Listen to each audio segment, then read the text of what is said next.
están enfermos, aquellos que, como yo, tienen migraña, Señor.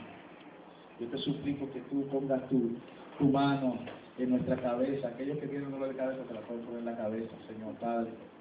Ayúdanos, guíanos, danos fuerza,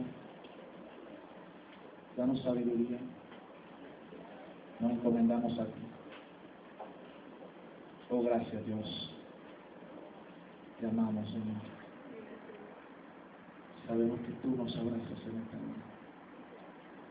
Tú nos tocas, Señor, y tú operas en nosotros. Alabado sea tu nombre. En Cristo Jesús, amén. El título del mensaje de esta mañana, escúchalo bien, le va a chocar. El título del mensaje esta mañana, y le va a chocar a aquellos que conocen la doctrina bíblica. Salvo, siempre salvo.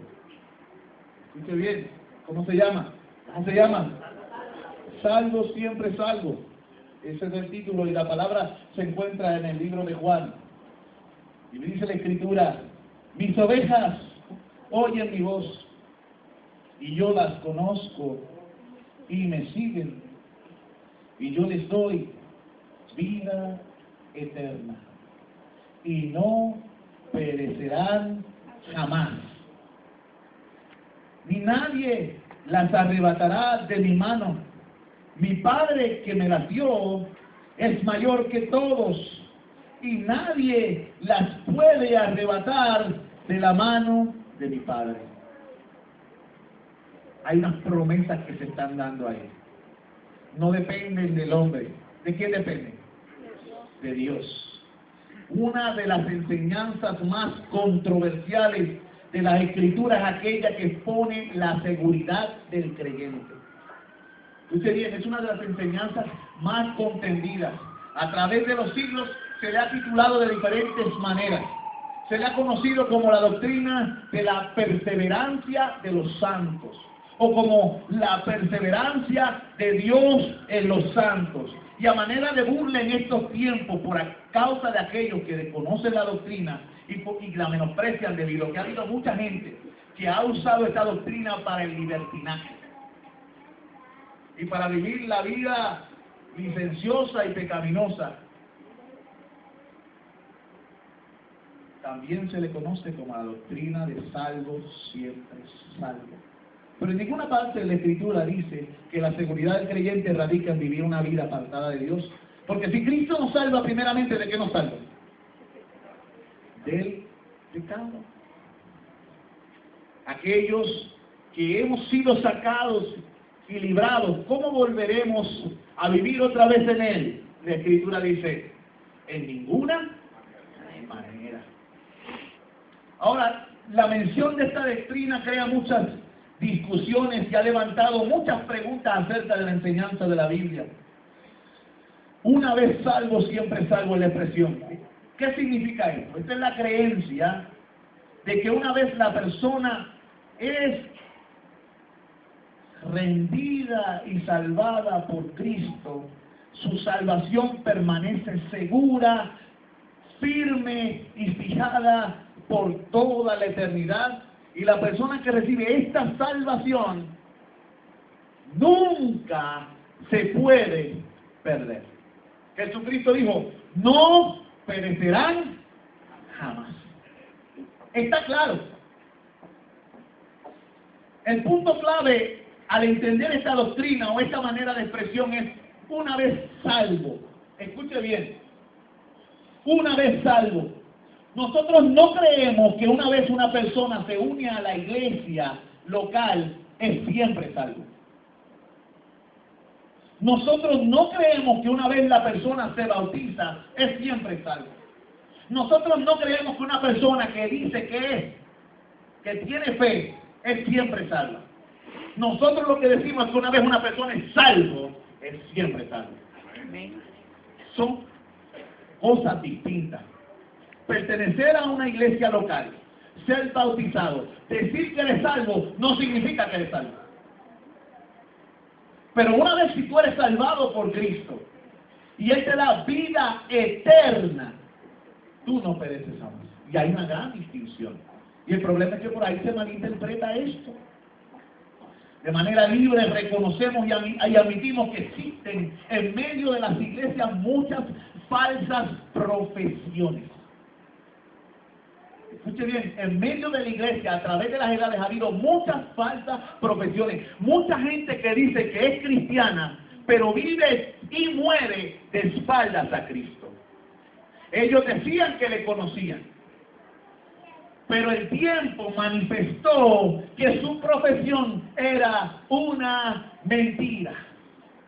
Porque la Biblia dice en Juan, estaban con nosotros, pero no eran de nosotros, porque si hubiesen sido de nosotros, habrían permanecido con nosotros. La manifestación de una persona que ha sido salva realmente es que esa persona continúa siguiendo a Jesús. ¿Ve la diferencia? Hay una gran diferencia. Admitimos entonces que hay muchas falsas profesiones, aún entre los apóstoles. Después de todo, Judas estaba entre los 12. Pero desde el principio, Jesucristo, ¿qué dijo? ¿Cuál fue la afirmación y declaración de Jesús sobre Judas? No, este es uno de los míos, por los cuales yo morí. Él nunca dijo eso de Judas.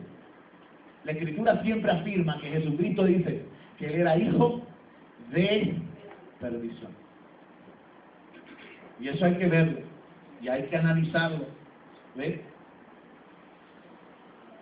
Además, casi todas las personas han tenido lo que yo le llamo un espasmo religioso. Escuche bien, analice lo que le estoy diciendo. Casi todas las personas han tenido un espasmo religioso.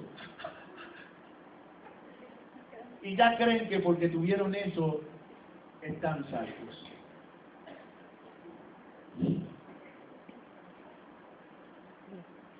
Ese espasmo fue tal vez en una reunión de avivamiento, un retiro en la iglesia, la escuela de verano. Ellos tuvieron una respuesta emocional al evangelio. Pero esa respuesta emocional fue algo superficial y no una conversión real. De eso habla Jesucristo cuando habla de la semilla que cae en el terreno pedregoso. Recibe con gozo la palabra por un tiempo, pero cuando vienen los problemas, ¿qué sucede? A huir crispín. Se va corriendo. La persona huye porque no puede soportar el calor del día. Las circunstancias difíciles le hacen correr. Están también aquellos que caen entre espinos. Dice la Escritura que los placeres del mundo le llaman la atención. Estas personas pueden estar en la iglesia por mucho tiempo, pero finalmente los placeres pueden más. Y como Demas, abandonan a Pablo amando el mundo. Y tú no sabes, lo que tú sabes es que abandonaron las cosas de Dios y mueren así, de espaldas a Dios. Pero si hubiesen sido de Dios, algo hubiese sucedido. Algo hubiese sucedido y hubieran vuelto al camino. Porque el que dice que es de Él, dice la Escritura en Primera de Juan, dice la Escritura que los que son de Él no perecerán jamás. Algo va a suceder. Dios va a orquestar algo para que esa persona como pródigo vuelva al camino. Estamos analizando esto poquito a poquito. Por eso es que esta predicación va a durar 2 días. Y cuando terminemos no voy a pretender haber hablado todo lo que respecta a la doctrina de la seguridad eterna. Para ello tendríamos que coger una clase de 2 años y 8 meses. Y podríamos hablar y disertar sobre la seguridad eterna. Y quién sabe, todavía a través de las edades la gente sigue hablando de ello, ¿cierto? Mire, hermano, he visto a muchos pastores cruzando los dedos en los servicios funerales de algunos de los miembros de la iglesia local en la que ministraban, porque ellos tenían la esperanza de que aquellos fuesen salvos aunque nunca dieron evidencia de conversión genuina. ¿Cuántos de ustedes han visto eso? Y hasta los mandan al cielo. Y posiblemente tanto la familia, como los vecinos, como los compañeros de trabajo, están allí escuchando al pastor cómo envía a esa persona al cielo cuando toda su vida es un testimonio de oposición a Jesucristo. Y el pastor cae en pecado diciendo sin combustible. ¿Ves? Porque a veces tenemos esa confianza, pero la persona no ha dado ni un fruto, ni uno. Y él, pues Señor, él te confesó y tú ves a los pastores, Señor, por la fe. ¿Ves? Y nosotros nos vienen esos pensamientos. ¿A cuántos han caído en ese tipo de pensamientos? ¿Cuántos aquí lo han pensado en eso? Ninguno, porque en nuestra iglesia eso no sucede. Nosotros no somos dados a comentar. Gloria a Dios. ¿Verdad que sí? Gloria al Señor. Pero mire, las falsas profesiones siempre han humeado en medio de las iglesias de Cristo. Esta doctrina parece difícil, la de la seguridad eterna, pero la alternativa a la doctrina de la seguridad eterna es completamente inaceptable por las Escrituras. ¿Tú sabes cuál es la alternativa a la doctrina de la seguridad eterna? La salvación por obras. El antónimo, la contraparte de la doctrina de la seguridad de salvación es la salvación por obras. Si tú crees que una persona puede salvarse hoy y perderse mañana, estás en efecto diciendo, hoy se salva porque son dignos por la clase de vida que vives. Y si dices que puede perder su salvación, estás diciendo que la perdieron por algo que hicieron o cesaron de ser dignos. Y esto es salvación por obra, lo que la palabra claramente contradice. Porque por gracia sos salvos, por medio de la fe, no por obras, que es el don de Dios. Sí, hermano. No, lo que pasa es que es por gracia la salvación, pero me pierdo por obra. Si hago algo malo, me pierdo. Y entonces caemos en el mismo error que la iglesia de los Gálatas, que comenzaron por el Espíritu y por la fe, y terminaron por la ley y por las obras. ¿Y cuál fue el comentario de Pablo sobre los tales? Capítulo 3. Oh, Gálatas insensatos. La Biblia dice que creer eso es insensatez.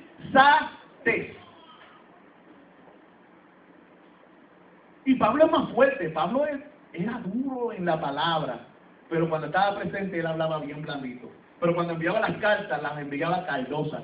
En el capítulo 6 dice, ojalá se castrasen los que os perturban. ¿Usted sabe lo que significa eso?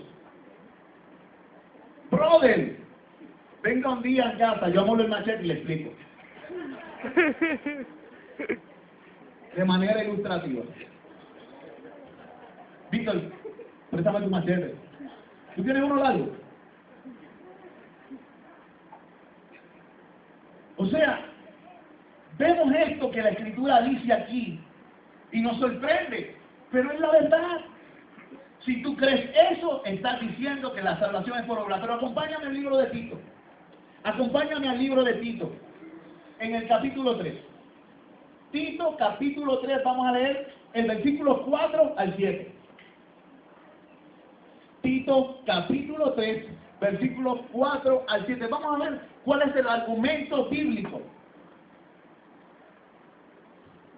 La Biblia dice, pero cuando se manifestó la bondad de Dios nuestro Salvador y su amor para con los hombres, nos salvó, no por obras de justicia que nosotros hubiéramos hecho, sino por su misericordia, por el lavamiento de la regeneración y por la renovación en el Espíritu Santo, el cual derramó en nosotros abundantemente por Jesucristo nuestro Salvador, para que, justificados por su gracia, viniésemos a ser herederos conforme a la esperanza de la vida eterna. Qué claro es ese texto bíblico. Primero dice que la salvación es la manifestación de la bondad de ¿quién?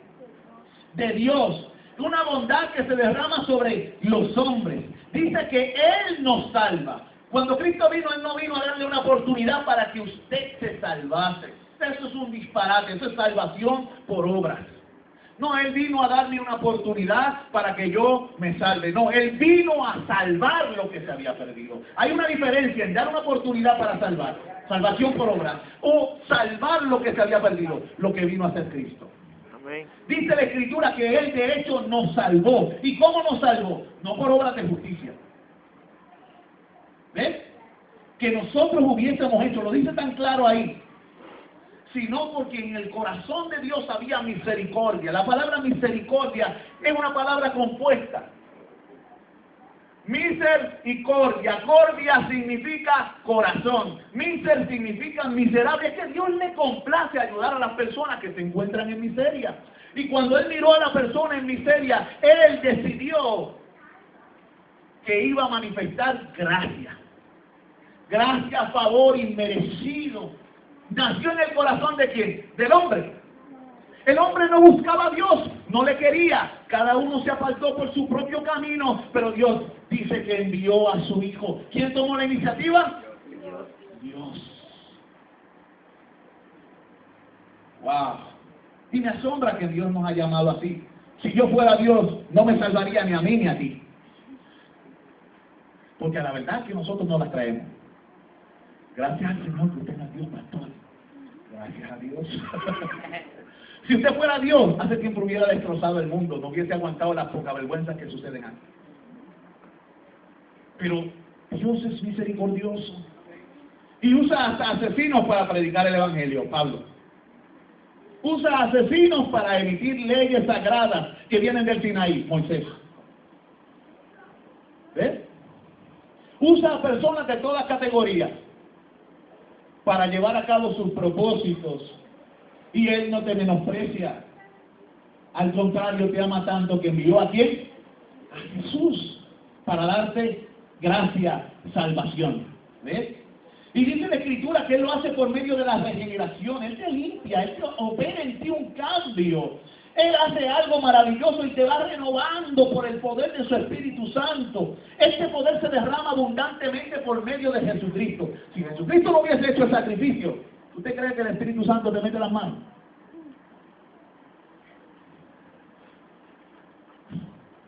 Jesucristo viene a ti y luego te envía el Espíritu. ¿Para qué? Para justificarte, para ponerte en una posición de justicia ante Dios. ¿Porque eres bueno? No. Porque Él quiso ponerte en esa posición. Ahora estás delante de Dios bien parado. Eso es lo que significa estar en posición de justicia. Hermano, ¿cómo estás? Estoy bien parado con Dios. ¿Qué pronto eres? No se debe hacer lo que yo haya hecho. Es que Jesucristo quiso hacerlo. Y yo le estoy tan agradecido. Porque le amo tanto. Oh, amados. Y es esto conforme a la esperanza de la vida eterna. Nunca somos salvos por obras.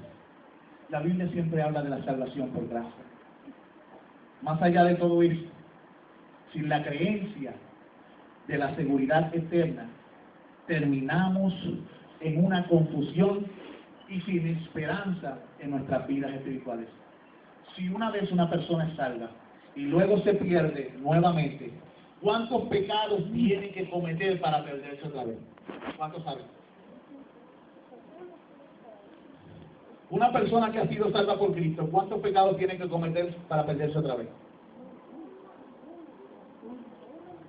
1, 2, no. 1 se pierde si es por la ley.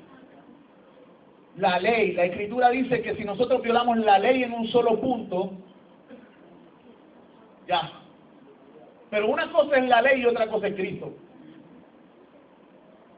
Hay una diferencia monumental.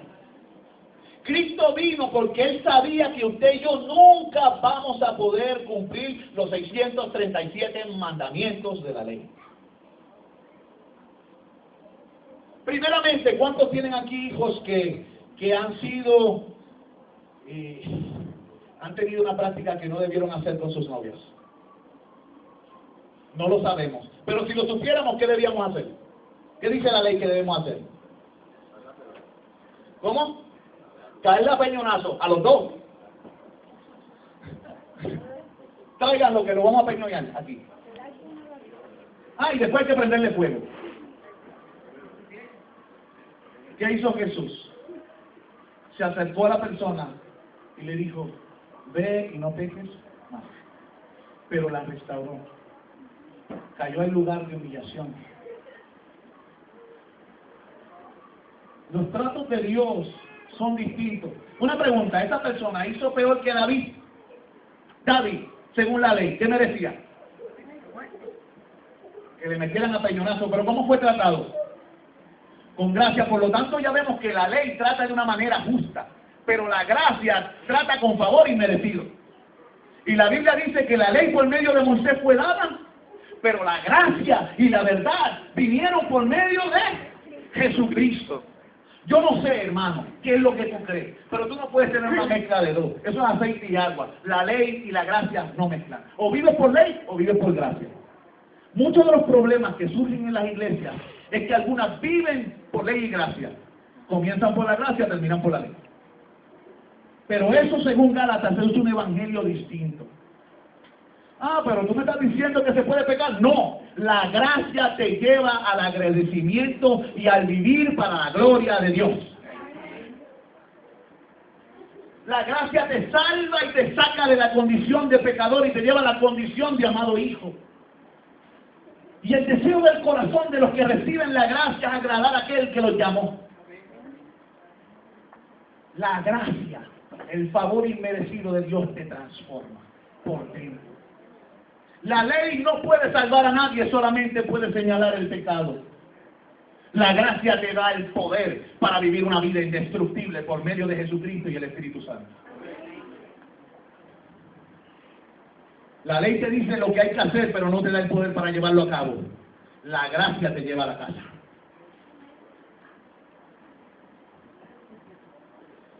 Mire, hermanos, dijimos cuántos pecados tenía que cometer una persona.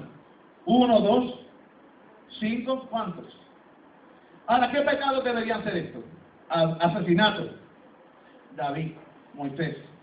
Adulterio, David, Moisés. No, David y Abraham. Profanidad, o tal vez chisme, la ira, el no diezmar. No diezmar es pecado. Sí. Es un mandato.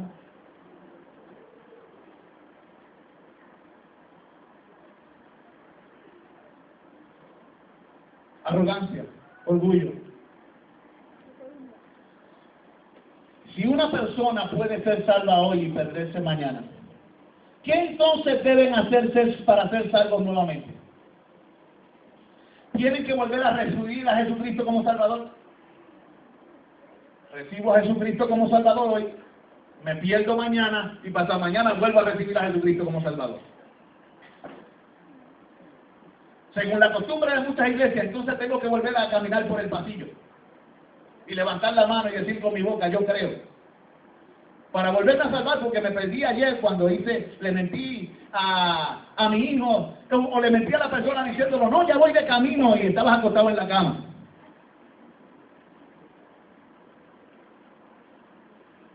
O cuando le diga a nene, dile que no estoy. Mami dice que no estoy. Que no está. Hay que hacerse las preguntas. ¿Significa que entonces debes ser bautizado otra vez? No, porque te perdiste, ahora hay que bautizarte otra vez. Hazte todas estas preguntas. Yo quiero que tú analices todo esto. ¿Esto tiene sentido para ti? ¿Quién sabe las contestaciones a estas preguntas? Yo no las sé. Yo no sé si tú las sabes. Cualquier creencia aparte de la seguridad de salvación o de creer que Dios salva de una vez y para siempre nos guía o nos dirige a una vida cristiana de frustración. Sin la seguridad de salvación, el creyente no tiene seguridad para la paz.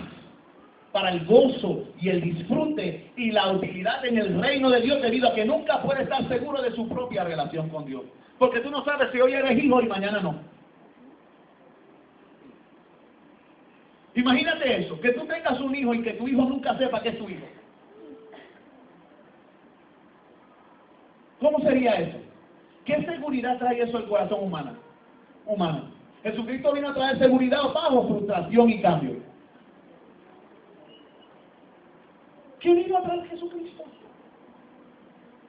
Él vino a dar paz y seguridad para siempre. Porque Él prometió y Él dijo: mis ovejas oyen mi voz y me siguen, y no perecerán jamás. Pero dice antes: yo les doy.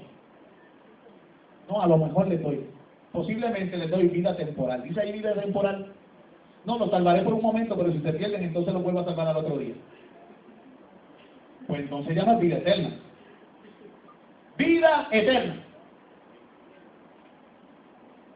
Yo quiero, esta predicación tiene el propósito de que yo quiero que ustedes comiencen a pensar y a razonar, para que sepan por qué son salvos.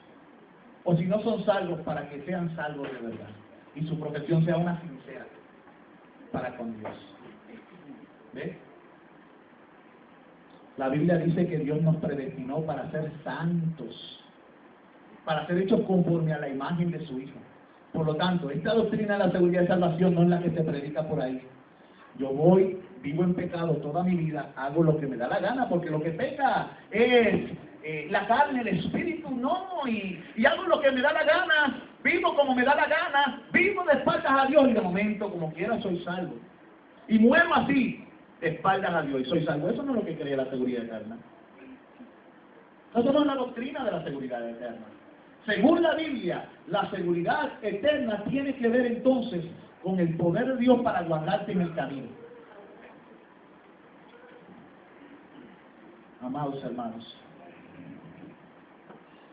debemos recordar que los cristianos pueden reparar. ¿Cuántos de aquí han pecado siendo cristianos? Yo les voy a dar un pecado sencillo. Uno. Les voy a mencionar uno simple. El Señor dice: amaos los unos a los otros como yo os he amado. ¿Cuántos de aquí ustedes han amado como Dios?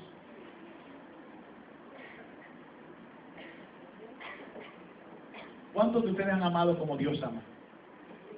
En la dimensión que Dios ama, en la anchura del amor de Dios, en la profundidad del amor de Dios, en la extensión del amor de Dios. ¿Cuántos lo hacen? Con la eternidad del amor de Dios. Pequé ahora mismo. ¿Sí? ¿Cuántos saben hacer lo bueno y a veces no lo hacen? Te perdiste.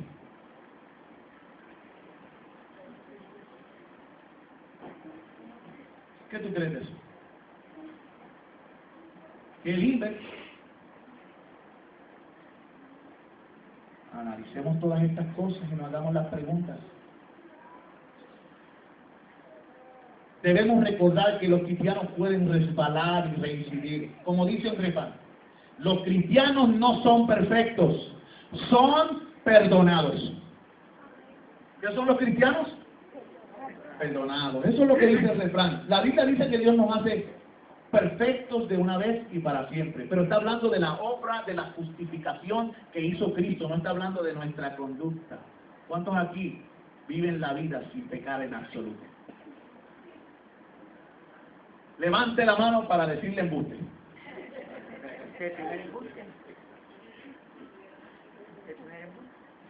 Ahí levantó la mano y usted metió un clavo así de grande. Mira, fue así de grande. ¿Lo ven? Como no tengo la parte de arriba, es una mentira a niveles de proporciones eternas. Amado hermano, obviamente desde el punto de vista humano somos perfectos de una vez y para siempre, desde el punto de vista divino, por causa de lo que Cristo hizo. Pero como hombre no hay quien no peque. Dios nos mira a través de la sangre del Hijo perfecto para siempre. También leí en una ocasión lo siguiente. Esto estaba en un bumper sticker. Decía,